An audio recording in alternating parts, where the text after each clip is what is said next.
Yun magandang gabi po sa inyo dyan. Ayun, welcome YouTube. Ayun, kumusta po kayo? Ayun, kung kayo pala bago pa sa ating channel or bago lang pumasok sa ating channel, huwag kalimutan mag-subscribe, like, pa-comment na lang din at saka pa-click na rin sa ating notification bell para ma-update kayo sa ating mga bagong ina-upload. Guys, ang video na to ay hatid natin kay Artist Life Update. Ayun, nasa description lang po ang kanyang channel para bisitahin nyo at pakisubscribe na lang po ang kanyang channel. Ayun yung mga kababayan natin na nasa ibang bansa, mga OFW natin, kumusta po kayo dyan? Sana nasa mabuting kalagayan po kayo. Ayun, lagi kayo mag-iingat dyan. God bless po sa inyo. Ayun, wala na tayong patapik-tapik pa. Silipin na natin to, baka masilip pa to. Baka masilip pa to ng iba. Pasok! Lover Cards, patoorin po natin ang napakagandang ginawa ni Jose Manalo dito po sa isang contestant sa kanyang palaro sa Sugod Bahay Mga Kapatid segment. Ang lahat ng yan, but before that, if you haven't subscribed yet to my YouTube channel, please don't forget to like, share, and subscribe at hit mo na rin ang notification bell for more showbiz updates. Yes, of course, bago tayo magsimula sa ating mga updates ngayong araw, nais ko po muna magpasalamat sa lahat po ng mga legit viewers, subscribers, and legit lover cards po natin na lagi pong nakaabang at lagi pong nanonood sa ating daily updates patungkol sa mga bagay na ito. Bago yan, panoorin po muna natin ito. May pamilya ka? Wala na po, patay na po nanay. Tatay mo? Second father lang. Second father? Ang mga kapatid mo? Iwan na. Ano? Halika nga. Oy.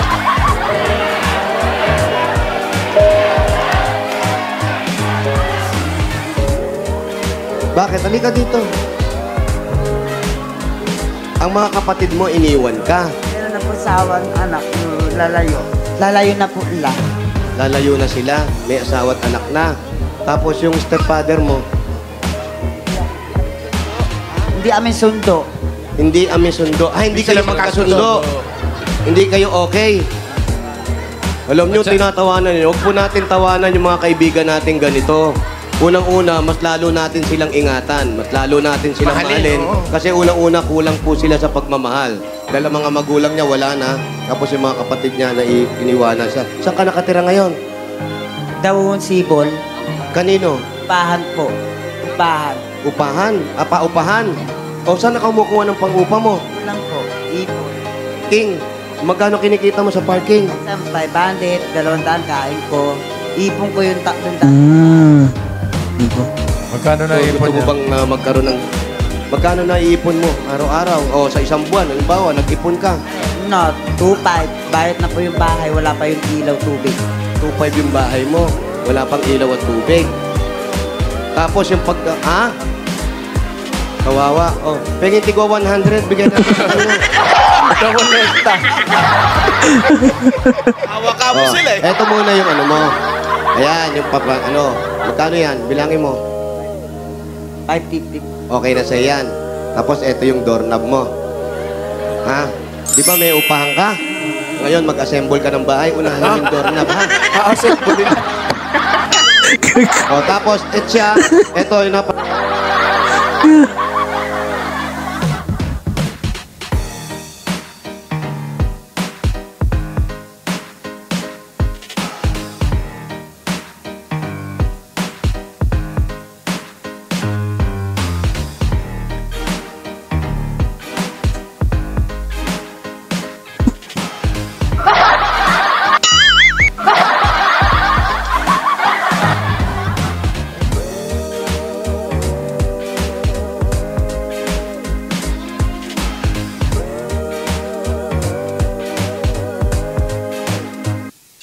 May ads. As paw parent, Ano yan?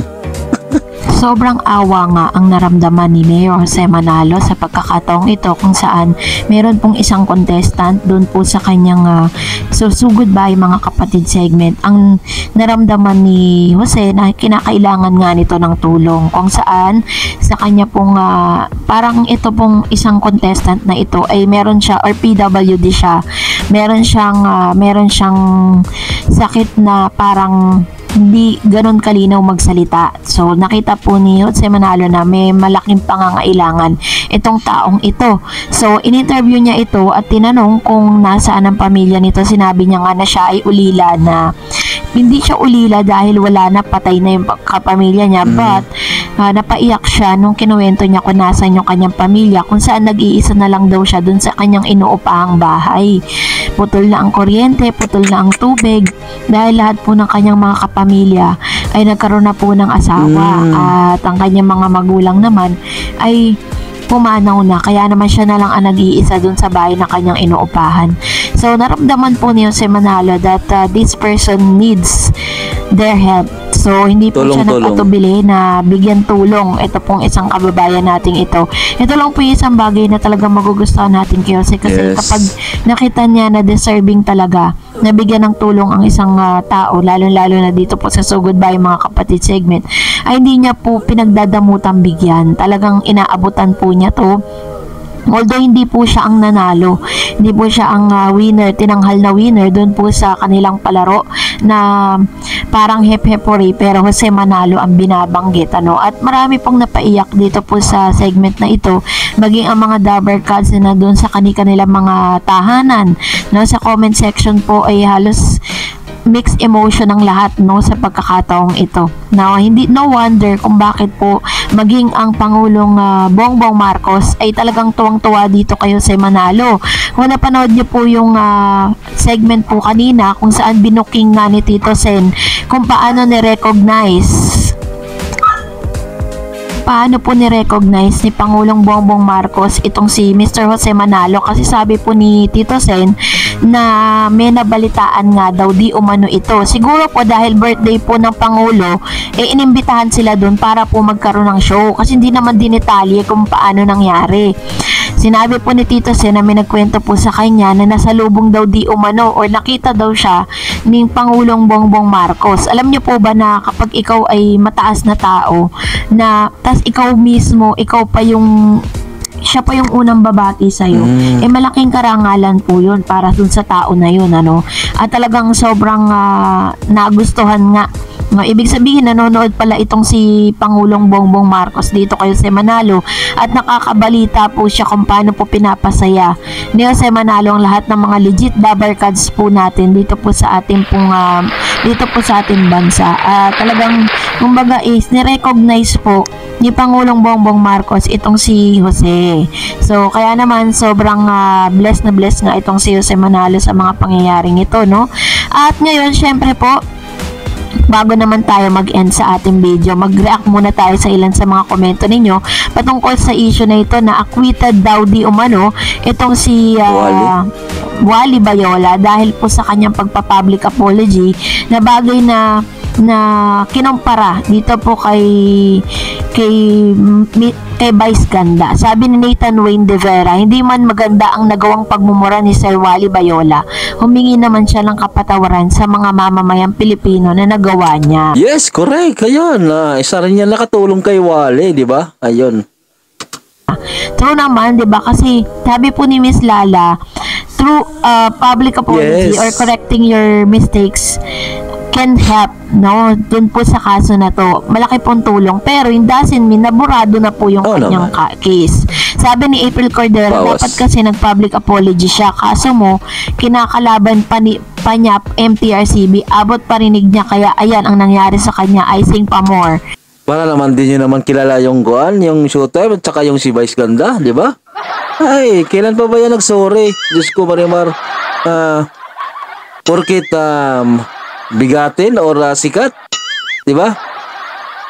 Dapat masanay na kayo dyan sa Showtime at saka yung kay Vice Ganda.